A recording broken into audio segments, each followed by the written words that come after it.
اعوذ باللہ من الشیطان الرجیم بسم اللہ الرحمن الرحیم الف لام را کتاب انزلناہ الیک لتخرج الناس من الظلمات الی النور بإذن ربهم الی صراط العزیز الحمید۔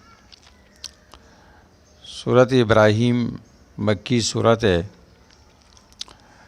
نزول کے اعتبار سے 72 نمبر صورت ہے، سورۃ نوح کے بعد نازل ہوئی ہے۔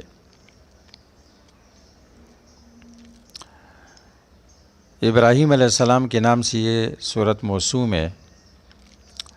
ہر سورت کا نام ایک علامت ہوتی ہے اور سورت کے مضامین کے ساتھ اس کا ایک گہرا تعلق ہوتا ہے اور اس میں ایک مرکزی و بنیادی اشارہ ہوتا ہے۔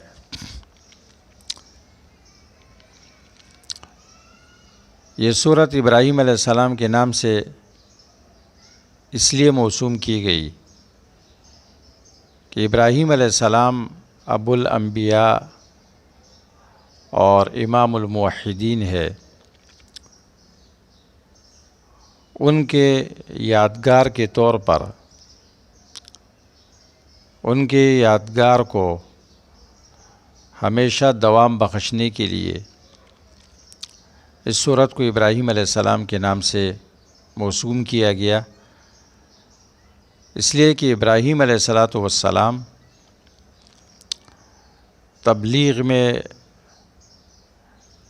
توحید بیان کرنے میں اور اللہ کی نعمتوں کے شکر بجا لانے میں اکیلے ایک امت کی حیثیت رکھتے تھے۔ ان ابراہیم کان امتاً، تو یہ پوری صورت ان مضامین کو متضمن ہے اور ان مضامین پر مشتمل ہے کہ اللہ کا پیغام پہنچاؤ، توحید بیان کرو اور نعمتوں کا شکر ادا کرو، اور شکر کرنے سے نعمت بڑھتی ہے اور ناشکری سے ختم ہو جاتی ہے۔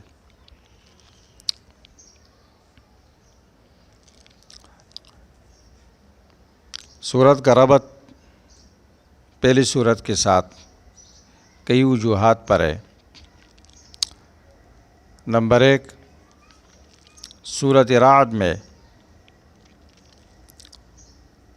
دلائل ذکر کیے گئے اور تنبیہ اور وضاحت کے لیے عقوبات و تمثیلات پیش کیے گئے سابقہ امتوں کے۔ تو اس صورت میں غافل لوگوں کو نصیحت کی جاتی ہے دنیاوی واقعات کے ساتھ، کہ دنیا میں جو قوموں پر عذاب آئے ہیں ان کے ذریعے ان کو نصیحت کی گئی ہے، تذکیر کی گئی ہے،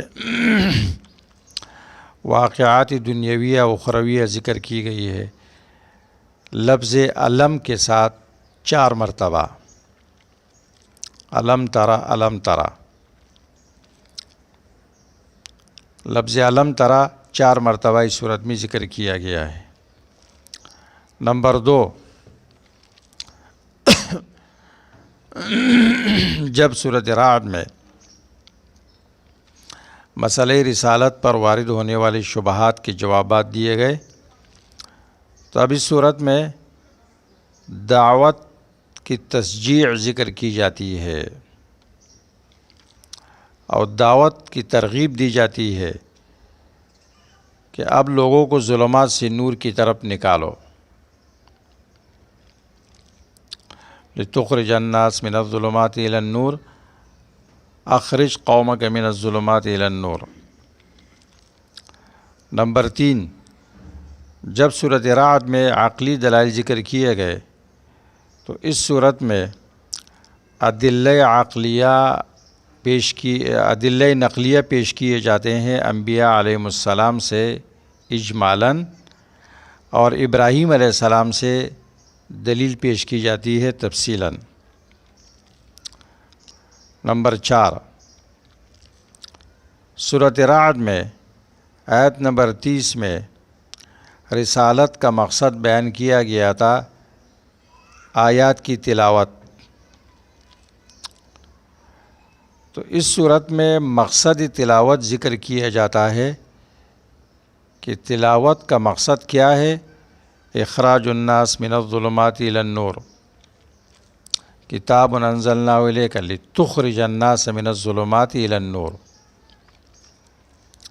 کہ تلاوت کو آپ سمجھ کر کریں گے تو ظلمات سے نور کی طرف نکلو گے. تلاوت سے مقصد اندھیروں سے نکلنا ہے. سورت کا بنیادی مضمون، پیغمبر علیہ السلام کو حکم ہے کہ وقائع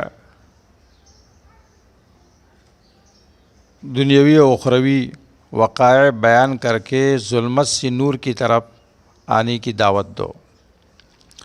وقائع بیان کر کے ظلمت سے نور کی طرف آنے کی دعوت.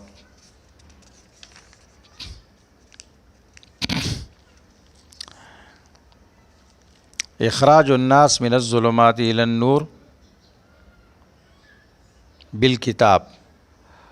قرآن کے ذریعے لوگوں کو اندھیروں سے روشنی کی طرف لے کر آؤ، آیت نمبر 1 میں. اسی طرح تذکیر بایام اللہ کرو، وقائع دنیاویہ و اخرویہ بیان کرو.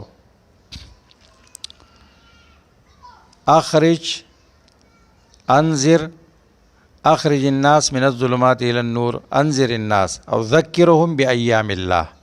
یہ 3 اہم باتیں ہیں. قرآن کے ذریعے لوگوں کو اندھیروں سے روشنی کی طرف لے کر آؤ، لوگوں کو اللہ کے عذاب سے ڈراؤ، اور تذکیر بایام اللہ کرو، یعنی عذاب کے دن. ایام اللہ قوموں پر جو عذاب آیا ہے ان دنوں کو یاد دلاؤ اور اس کے ذریعے ان کو ڈراؤ. مختصر الفاظ میں سورت کا مقصد کیا ہے؟ تخویف الجاحدین بوقائع السابقین. منکرین کو ڈرانا سابقہ لوگوں پر عذاب کے واقعات بیان کرنے سے.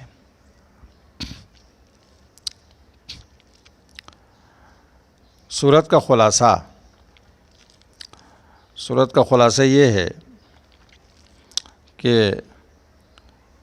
اس سورت کی شروع میں تبلیغ کے لیے تشجیع ہے، اخراج الناس من الظلمات الی النور.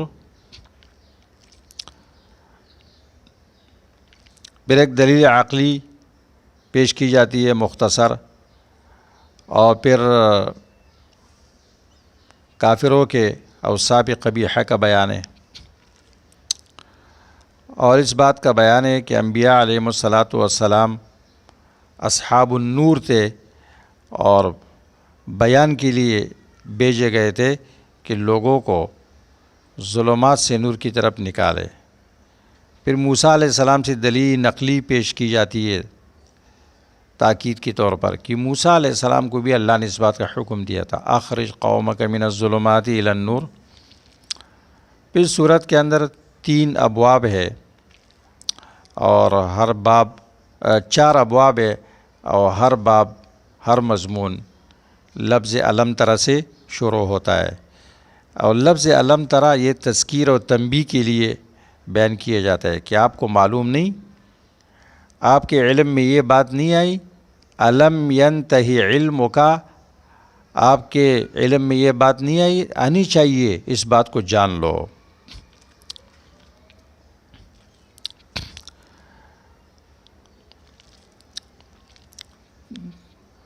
اٹھارہ نمبر آیت تک ہے.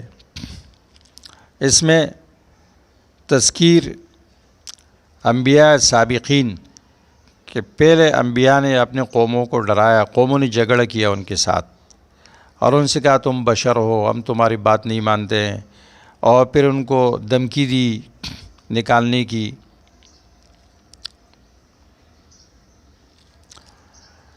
مشرک کا عمل تباہ و برباد 18 نمبر آیت میں یہ بیان کیا جاتا ہے۔ پھر دوسرا مضمون لفظ علم ترا سے شروع ہوتا ہے 33 نمبر آیت تک، 23 نمبر آیت تک۔ اس میں دلیل عقلی ہے اور تذکیر و نصیحت ہے اخروی واقعات کے ساتھ اصحاب ظلمات کے لیے، اور اس بات کا بیان ہے کہ قیامت کے دن الہہ باطلہ برات کا اظہار کر لیں گے، خود شیطان بھی اپنے عبادت گزاروں سے بری ہو جائے گا۔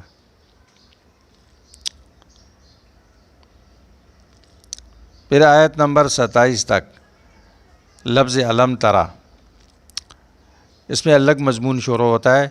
اس میں تذکیر ہے 2 مثالوں کے ساتھ، 2 مثالیں بیان کی جاتی ہیں، ایک توحید کی اور ایک شرک کی، اور اہل ایمان والوں کو، اہل ایمان کو بشارت ہے کہ وہ دنیا میں بھی ثابت قدم رہیں گے صحیح عقیدے کی وجہ سے، اور برزخ میں بھی اور قبر میں بھی۔ پھر آخری لفظ علم ترا، اس میں تخویف ہے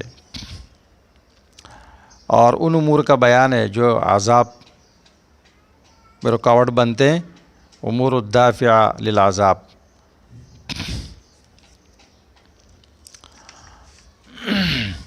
اس صورت کی امتیازات و خصوصیات۔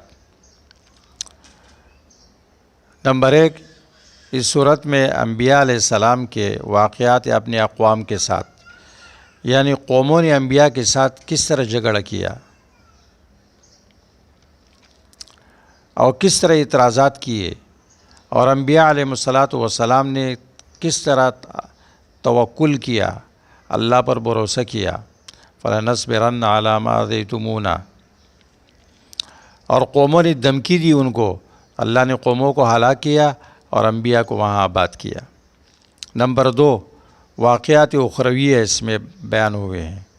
نمبر 3، اس میں شیطان کی تقریر ہے اور شیطان نے اپنے اتباع پر اتمام حجت کر لی ہے۔ شیطان کی ایک تقریر اللہ نے اس میں نقل کی ہے، کسی اور صورت میں نہیں ہے، کہ میں نے تو صرف وسوسہ ڈالا تھا۔ وقال الشیطان لما قضی الامر ان اللہ وعدکم وعد الحق۔ نمبر 4، اس میں ابراہیم علیہ السلام کا خاص واقعہ ذکر کیا گیا ہے، اپنی بیوی بچوں کو وادی غیر زرع میں چھوڑنے کی، اور توحید کی دعا، اور اپنے اولاد کے لیے فراخی رزق و امن کی دعا، اور ان کے نمازی بننے کے لیے دعا۔ نمبر 5، اس میں خاص مثالیں بیان کی گئی ہے۔ یہ اس صورت کی خصوصیات تھے۔